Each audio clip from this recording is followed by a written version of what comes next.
Tammeka fännid valisid selge aastal hooaja parima mängija.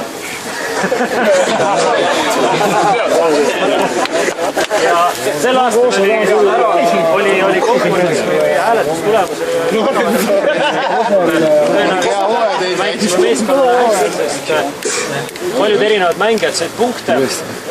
Aga lõpuks Kaido, näed, sina annad selle üle. Mis sa ära rääkisid juba? Rääkisin kõik olulise rääkisin ära. Nüüd on jäänud see vähetähtis fakt, et Tammeka fännid valisid 2013 hooaja parimaks mängijaks. Selleks mängijaks on Siim Tenno!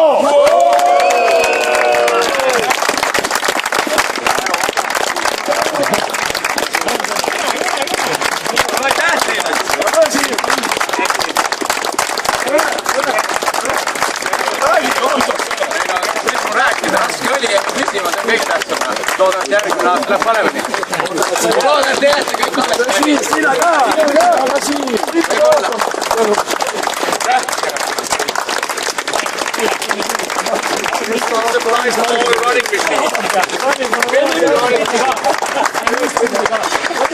Instead of 5 stars